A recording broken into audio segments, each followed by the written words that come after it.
Kematian Brigadir Esko Pascarelli menemui titik terang. Setelah hampir sebulan Brigadir Esko ditemukan tewas, polisi akhirnya menetapkan sang istri sebagai tersangka.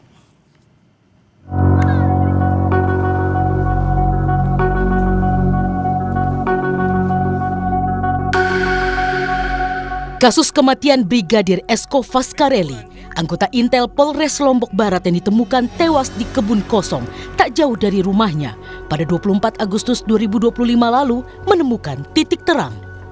Setelah hampir sebulan berlalu, polisi akhirnya menetapkan satu orang tersangka yang tak lain adalah istri korban.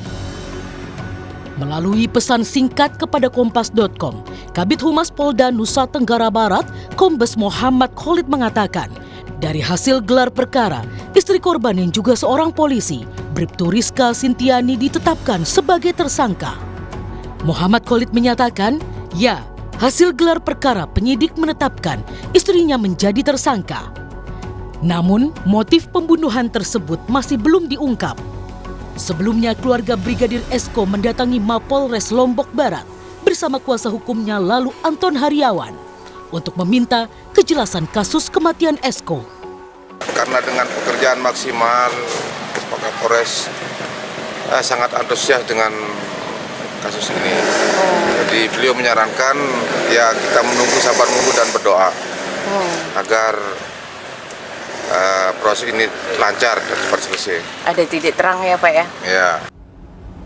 Sebelumnya, Brigadir Esko Pascarelli dilaporkan hilang kontak pada 13 Agustus 2025. Keluarga lantas mencari ke beberapa tempat. Brigadir Esko akhirnya ditemukan dalam kondisi tak bernyawa di perkebunan warga yang berjarak 50 meter dari rumahnya di Dusun Nyiur Lembang, Lembar, Lombok Barat, Minggu 24 Agustus. Jasad korban langsung dibawa ke Rumah Sakit Bayangkara. Hasil otopsi mengungkap ada tanda kekerasan akibat benda tumpul di leher korban. Tim Liputan Kompas TV. Untuk membahas lebih lengkap terkait kasus ini, sudah bersama kami pengacara keluarga Brigadir Esko, Anton Haryawan. Selamat malam, Pak Anton. Selamat malam, Mas. Baik, kami juga tadi sempat menghubungi pihak Polda NTB namun belum dapat bergabung di diskusi malam ini. Pak Anton, polisi tetapkan istri Brigadir Esko jadi tersangka. Ketika dapat kabar ini, bagaimana reaksi dari keluarga, Pak Anton? Alhamdulillah, kami apresiasi ya. Karena kurang lebih hampir 1 bulan kami berjuang mencari keadilan. Kami apresiasi apa yang dilakukan Polres Lombok Barat, terus yang dilakukan Subdit 3 di Treskrimum ya, Polda NTB. Kami apresiasi mereka bekerja siang dan malam untuk mengungkap kasus itu. Akan tetapi hasil gelar perkara kemarin, kami disampaikan oleh penyidik bahwa baru 1 orang yang ditetapkan tersangka. Kami meminta kepada penyidik untuk tidak hanya berhenti kepada si R saja. Kami meminta orang yang turut serta membantu, baik menghilangkan barang bukti, itu juga ikut ditetapkan sebagai tersangka. Karena kami yakin dari hasil otopsi kemarin, almarhum Brigadir Esko itu kan meninggal karena pukulan benda tumpul di belakang kepala, dan terus ada sayatan benda tajam di tangan kiri. Jadi ada dugaan ini tersangka lebih dari 1 orang, Pak Anton? Betul. Kami menduga memang tersangka itu lebih dari 1 orang. Karena tidak mungkin seorang wanita mampu melakukan begitu keji ya, pembunuhan seperti itu seorang diri. Oke.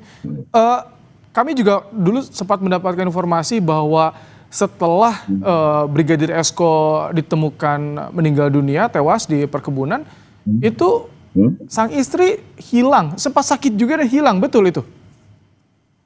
Jadi begini, almarhum Brigadir Esko itu hilang tanggal 19 Agustus. Jadi 5 hari menghilang, ibu dari korban bertanya kepada menantunya ya, kepada istri dari korban. Jadi hasil bertanyanya tersebut dia WhatsApp lah. Apakah kenapa HP anak saya tidak pernah aktif? Akan tetapi dijawab sama sama si pelaku, si tersangka, saya juga sudah mencari keliling. Oh. Saya sudah meminta kepada dukun, katanya kepada orang pintar, bahwa si almarhum ini berada jauh dari lokasi rumah. Akan tetapi ibu dari korban menjawab, saya yang melahirkan anak saya yakin anak saya itu ada di sekitaran rumah tersebut. Maka besok paginya jenazah itu ditemukan, Mas.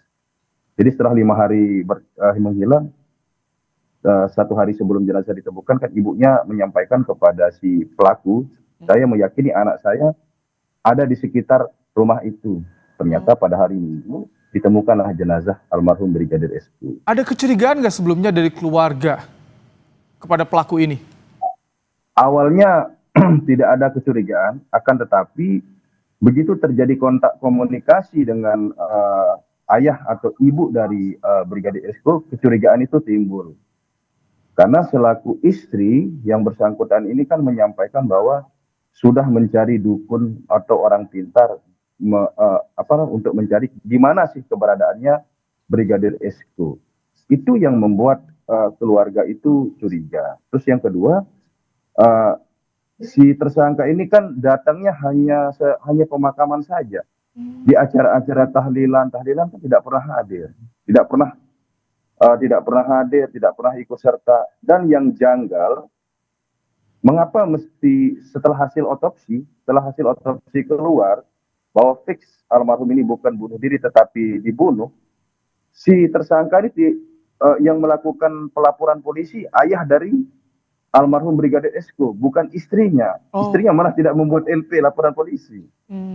Begitu. Jadi ada kecurigaan. Itu yang membuat, betul. Dari hal tersebut yang membuat kami curiga. Maka gimana? Tapi sebelumnya apa pernah ada cerita dari Brigadir SQ jika ia ada masalah di keluarganya dengan istrinya atau seperti apa, Pak Anton? Oh, tidak ada.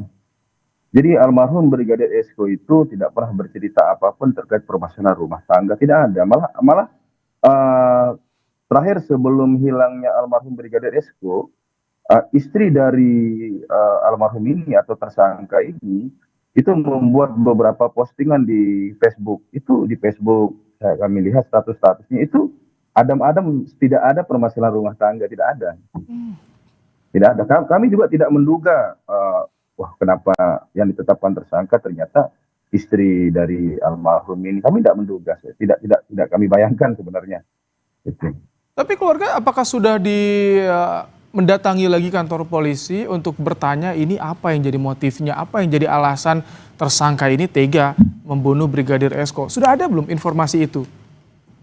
Jadi setelah dilakukannya gelar perkara dari siang sampai dengan malam hari kemarin, kami hanya mendapatkan info bahwa ditetapkan tersangka inisial R sebagai tersangka yang pertama kali ya, bukan tidak ada lagi tersangka lainnya, hanya R yang yang Polda tetapkan tersangka. Akan tetapi penyidik menyampaikan ke kami ada bukti petunjuk ke calon tersangka lainnya.